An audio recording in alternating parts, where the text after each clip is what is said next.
Hello, everybody. I think we are going to start very soon. I'm just waiting for a few more people to come in and join us. So I think I'm going to start my presentation. So hello, everybody. Welcome to today's webinar on sustainability in tourism post-COVID-19. Well, we are still in the middle of the crisis, but I just wanted to take this opportunity to share with you our thoughts and our agenda, what we believe is ahead of us. So thank you for your participation and your interest. Please don't hesitate to type in the chat for any questions you may have during my presentation. And I'm hoping that at the end of the session, we can have some time to discuss together and share our ideas and thoughts. So I will start with sharing the presentation I have prepared. So I wanted to start this this presentation by telling you first a little about me.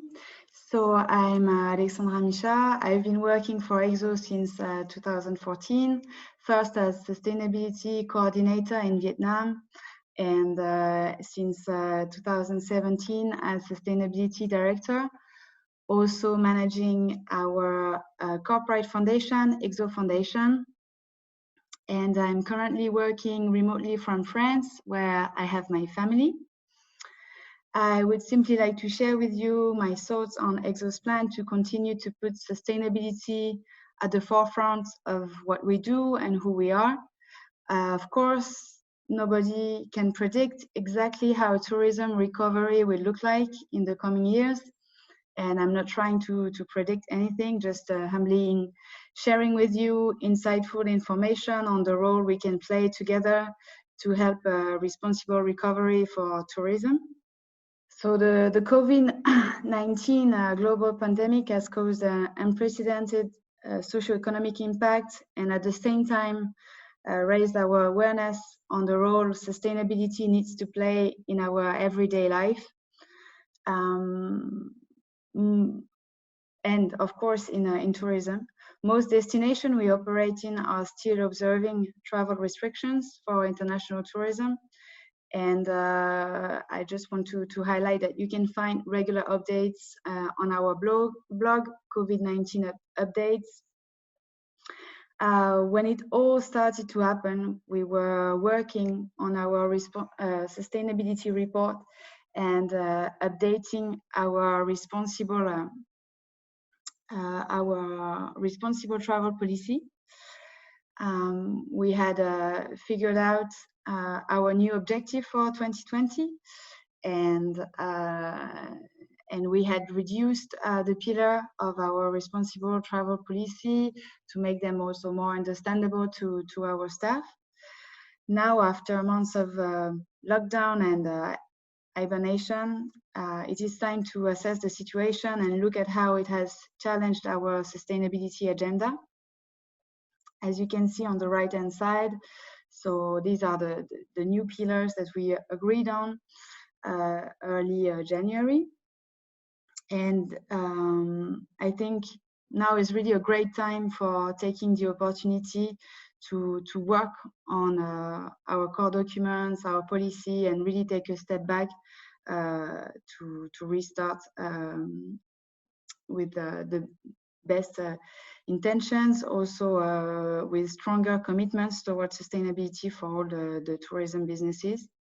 In today's webinar, I'm going to focus on the impact on our planet and climate change, of course, on the community benefits and people's livelihood, which are heavily impacted by the situation. And I'm going to inspire you with initiatives and projects that you can easily join and promote to your clients, and that would help to make a positive impact in our destination in Asia. I also want to say that by the end of 2019, And beginning of 2020, we were on track to become Travel Life certified in all our destinations. Now we are certified in 8 out of 9 destinations we operate in. We are the first DMC to be certified for sustainability in Malaysia and Japan. We've been working hard to make it happen and to maintain our level of certification. And we will continue to do so and drive positive change in our supply chain. Last year also, we had started to connect health and safety to sustainability. And our role was limited to pushing our supply chain to meet basic requirements in order to mitigate risk for our clients. We've been also struggling over the years to limit our waste creation and to reduce our plastic footprint. In 2019 alone, we have avoided 400,000 single-use plastic bottles. And thanks to our refillable bottle program, that's 3 times more than from last year. And in 3 years, we had managed to reduce our distribution of single-use plastic bottle by 40%. So we were very happy with these results and achievements and wanted to do more, of course. But it looked like the situation will get things worse. We see a resurgence of single use everywhere for health and safety concern. With the situation, there are some new measures that can be seen as an environmental burden: masks, gloves, bottles, wrappings everywhere, and there will be a huge expected increase of chemical such as disinfectant, antibacterials, and it's going to be very challenging to regain the trust in using more natural, eco-friendly cleaning products that we were promoting before. We will maybe see a reluctance to offer home cooking experiences, street food, dining at vocational training restaurants, with fear that it will not meet the most stringent health and safety requirements. So these, I would say, are the challenges ahead of us, and that the situation created compared to last year. So of course, at EXO, what we want to do is embrace this situation and find ways where we can try to improve our impact and continue to reduce it. So we strongly believe that the new health and safety protocol might lead to an increase of CO2 emission as a result of social distancing policies and limiting people in cars. But we want to help finding the right balance to limit our environmental impact without compromising client safety. So we need to rethink locally, maybe get more involved into a circular economy, as we were starting to do already. There was a recent UNWTO report on tourism recovery that stated that integrating circularity and further advancing resource efficiency in the tourism value chain would represent an opportunity for the tourism sector to embrace a sustainable and resilient growth pathway. It recommends to invest in transforming tourism value chain to enable processes such as reducing, reusing, repairing, refurbishing. So this is definitely the path we will try to take. We've been involved since several years in a project that we started in Vietnam on circular economy that is called Reform, and where we were using discarded, unsorted plastic waste to create furniture that were sold to hotels and restaurants. So this is definitely the type of project that we continue to be involved with. Same for the refillable bottle, which has shown great results over the year. We want to find ways to make it in line, I would say, with the new health and safety requirements that we will have. So we want to continue to encourage travelers to bring their own refillable bottles and promote maybe filtered bottles that use technology to ensure the water is safe from viruses, bacteria, such as the water to go bottle that you can see on the presentation. We will also work with our supply chain, of course, to guarantee cleanliness of water station. But this seems to be interesting solutions to look at and to start launching for the future. Also for the mask, we've been talking a lot about the mask and the pollution it creates. So we are sourcing locally made products that are supporting local non-profits. So hopefully this would be something that would be included in the maybe in the welcome package, maybe maybe things that yes, that can be interesting for you to offer to your traveler. We think it is very important to better connect hygiene with sustainability.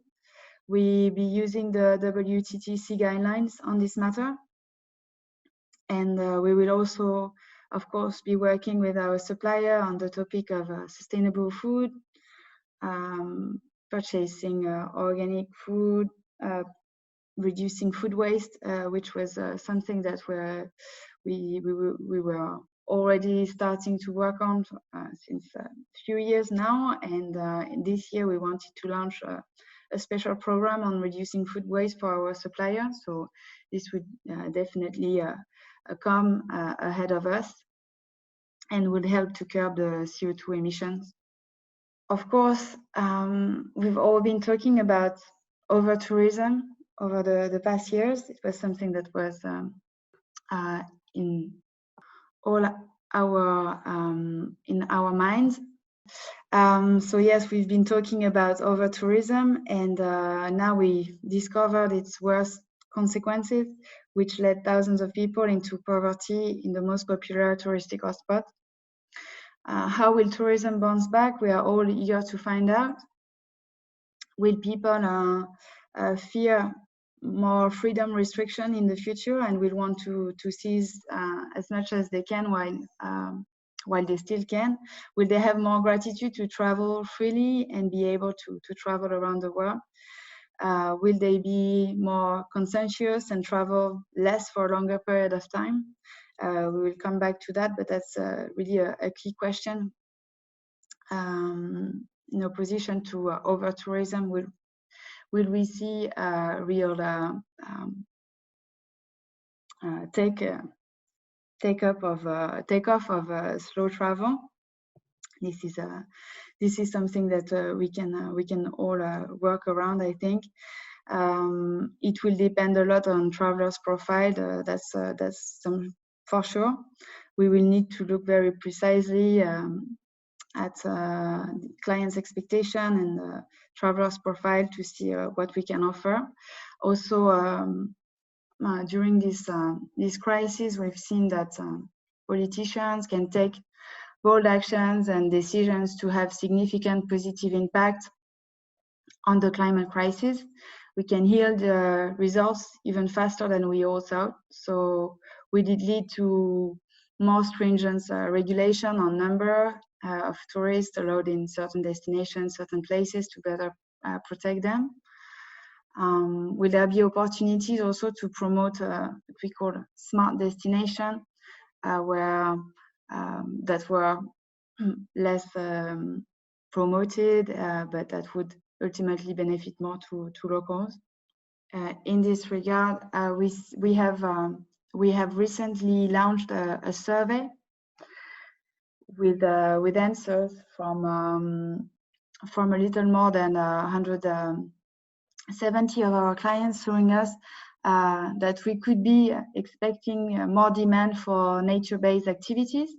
We've seen 33% of respondents expecting clients to be more interested towards nature and reconnection with nature, staying outdoor. And this could be a great opportunity for us to promote better this type of adventure experiences that are more often more responsible than others. We had also 29% of respondents saying that they were expecting people to stay longer in the same place and doing less hopping around to avoid airports, to avoid transfer. So it's going to be a great opportunity to promote more out of the way places. Maybe I'm thinking about Mae Hong Son in Thailand, where we have great CBT projects that were difficult to include in our itineraries, or similarly in Vietnam for projects in the highlands, such as Yok Don. Also in Cambodia, in Ratanakiri province, where we have been supporting women to develop CBT projects. So this could be definitely a good opportunity to try to include them in the tours that we will offer, and to ensure that recovery will have a positive impact both on the climate and on communities. I also wanted to share with you again the classification that we have launched 2 years ago now. That is a rating scheme based on 5 pillars that evaluates the sustainability of the travel experience that we promote and we operate. So we have a total of more than 400 experiences listed as responsible on our website. You can find them directly from the responsible tab that I highlighted, or you can also find them by just searching for the experiences and ticking the responsible benefits. So the 5 pillars are actually the main pillars of responsible tourism, being the reduction of the CO2 impact, so carbon friendly, cultural interaction, so promoting culture and preserving local heritage, local benefits, which benefits directly to local people and families in destinations without any intermediary, making a difference. Those are the experiences that includes donations to projects that we have carefully selected and included in our product. And social impacts, those are the experiences where in which you purchase a service from a social enterprise, such as a dinner or lunch in a vocational training restaurants, activities that are ultimately benefiting the whole communities or most disadvantaged people. So we also have a selection of responsible hotels that you can select and see. Last year, we have increased the sales of room nights in responsible hotel by 60%. So this was also great results that we are hoping that we can continue with your support over the year. Then comes the big elephant in the room when it comes to climate change and the impact on the planet. Travelers' carbon footprint. It's something that we've been working hard on the past year. Also, a topic that has been on everybody's mouth before the crisis, and we had last February, we had joined the Tourism Declares Climate Emergency Coalition. It was on top of our heads and priority. And during the COVID-19 crisis, we've seen reduced emissions, improvements on air quality, a global drop on CO2 emissions. And we know that for the tourism sector, it's really the big elephant in the room. We need to transform our industry to help reach the Paris Agreement's goal. So we have been working hard to try to calculate the carbon emissions and trying to see what would really have an impact. I will later on explain a bit more in detail, but even though it might be harder in the first steps to reduce travelers' carbon footprint because of the new health and safety measures, maybe, as I said, Earlier, with regards to people distancing in cars, maybe we will have either bigger cars or more cars for the same number of people than what we had before, but it's also about an opportunity if we make the right choices to adjust our product offer and to promote low carbon transportation options, greener infrastructure. We can really rethink our travel offer to slower travel and reduce their daily use of motorized vehicle, and of course work with our supply chain towards this goal. So as I said, last year we had launched a carbon neutral holiday option. So since now 2015, we are monitoring and reporting our CO2 emissions. In 2019, we have offset our own carbon footprint worth a little more than 1,000 tons of CO2. We have included carbon offsetting costs automatically in domestic and regional flights. And we have been working with specialist organizations to calculate the average CO2 footprint of a traveler in Asia based on what we sell, including local transport, room nights, and activities, taking only the most polluting one. So there is, of course, a growing number of consumers that are demanding the tourism sector to take responsibility for CO2 emission. And we wanted to take part of these efforts and to offer something very comprehensive. So we have calculated this average footprint, and the idea is to combine it with offering, of course, carbon-friendly experiences, as I mentioned, but by simply offsetting the carbon footprint, we support projects such as planting mangroves, so investing in natural-based solutions, protecting primary forests, and for that, so it has taken some years to develop these tools, and this is still something that we would want to promote, and we believe as a future. So I will now talk about more the social side of sustainability and where we are at, and what the situation has. So just to reply to the question on carbon offset that we had before. So the cost for the flight, I will come back to that. So the cost for flights and offsetting regional and domestic flight is already included in the price of the flight tickets when you book through EXO. And it's not included in the $1.5 per day per pax. $1.5 per day per pax includes so the carbon retirement of CO2 emissions that are linked to hotel nights, local transport, and activities. So as I said, we base them on what we sell. So for the trips, we looked at the average distance traveled per day.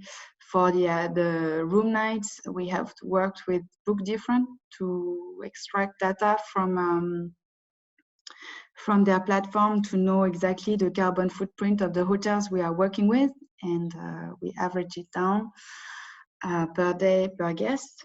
And for the activities, we've based our calculation on the most polluting activities that we sell, which are basically boat trips. So we have worked with our suppliers that are providing boat trips and trying to calculate the footprint for approximately a half-day experience. But we can come back to that maybe after in the questions. So yes. With regards to local people livelihood, of course, tourism is one of the hardest economic sector. We might face a decline of this between 58 and 78% in international tourist arrival for this year. and so putting more than 100 million direct tourism jobs at risk. So it's having sweeping consequences on tourism jobs and enterprises, and especially on small and medium enterprises, which account for 80% of tourism businesses globally. So that's figures from UNWTO. We've seen also that Asia Pacific has been one of the region worldwide where there is the higher risk for employment loss in the travel and tourism industry during the pandemic. So this is definitely of concern, and of course lack of social protection. Also tour guides, much of a concern to us, because we are wondering if when travel will be back, will people still want to travel with local tour guides? This is one of the question we have, and of course we know the consequences it would have to local people that are relying on this source of income. So what we've started to do, and what we are doing really our best to support our workers, helping our communities during this crisis. So we have donated through an exceptional EXO Foundation Solidarity Fund $20,000 just during the crisis. Last year, we had calculated our social impact in terms of direct donation revenue to responsible tourism organizations, and it was worth $500,000, benefiting directly to nonprofit organizations we work with, and social enterprise, and family-owned businesses. So what is most likely going to happen is an increasing number of beneficiaries and people in need that we need extra support. So we believe we need to really create stronger ties with local communities and offer travel choices that will ultimately benefit those most vulnerable groups. We want also, maybe during this time of pause, offer the chance to local people, and especially the most disadvantaged ones, to visit responsible tourism organizations in their own backyard. We think that would be interesting, and we are working around a project on that. So in terms of collaboration with NGO and NGOs we are working with and we have included in our portfolio of product and experiences. You can find a lot more detail on EXO Foundation website that we are improving currently, that we are working on. We believe travelers will be most likely very sensitive to poverty alleviation when they will come to Asia, and they will want to support a local that need it the most. So we have a great opportunity to better connect EXO Foundation with the product, and also to use it really as a leverage to support grassroots local organization.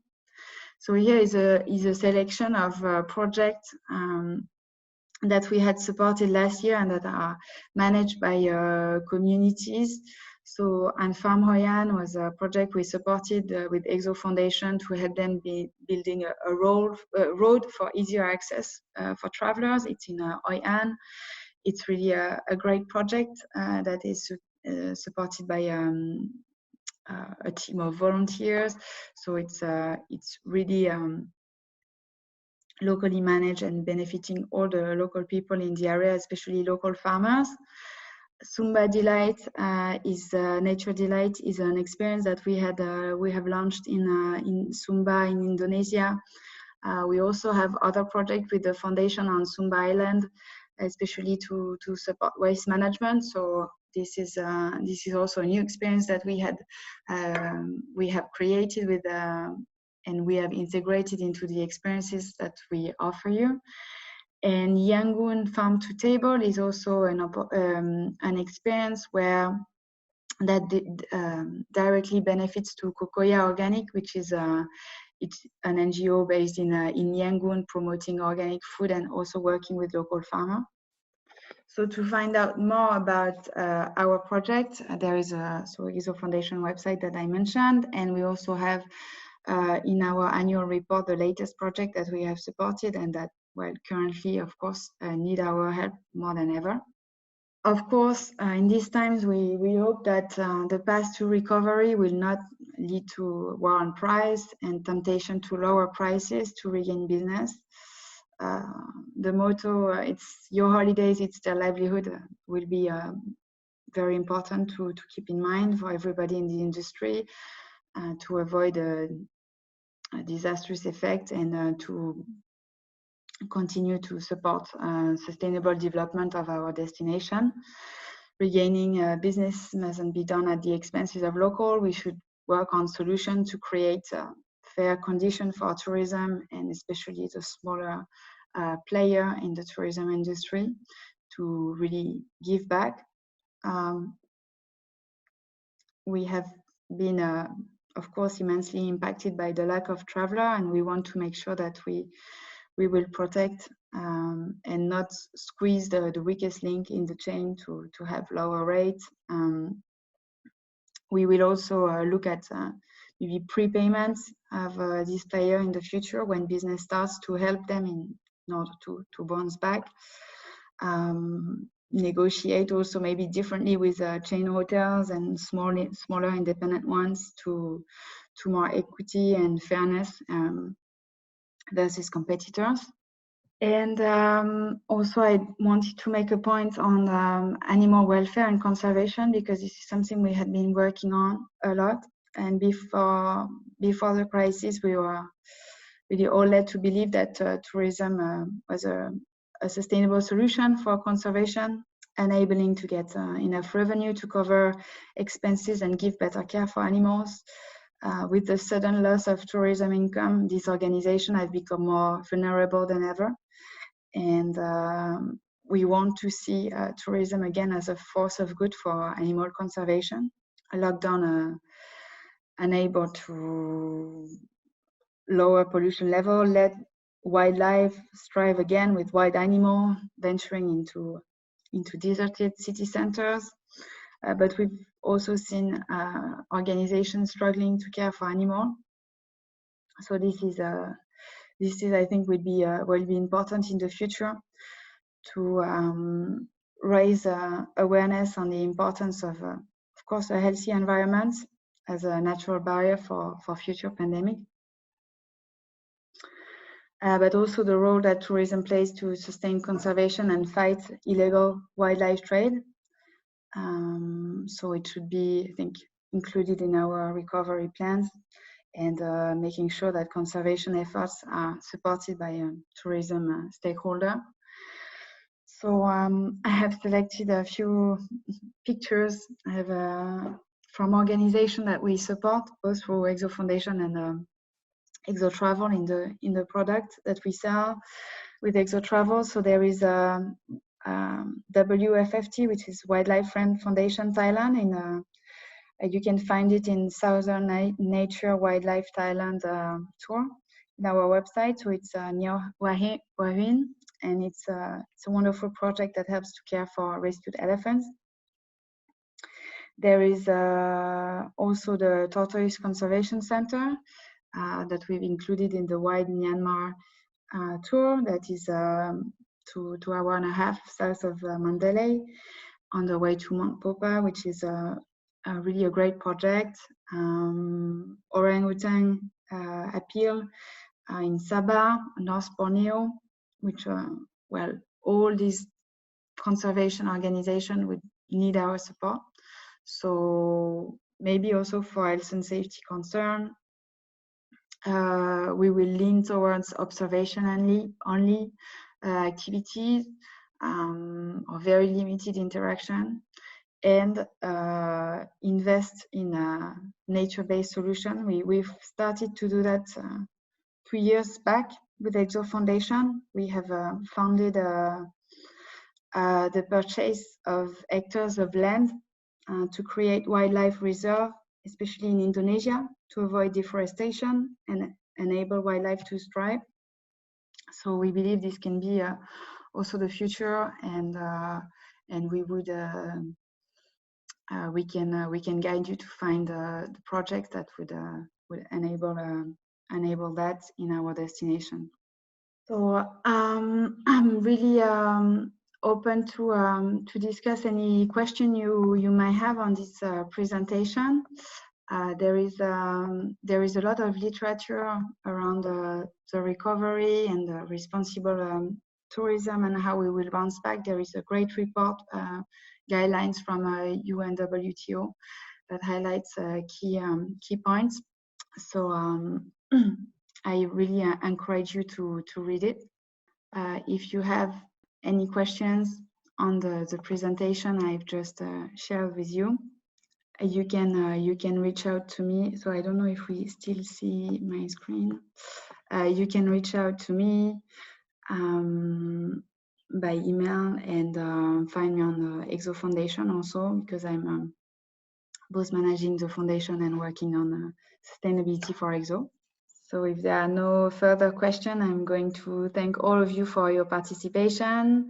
I'm hoping it was helpful, and I'm hoping we can stay in touch and work together on this topic.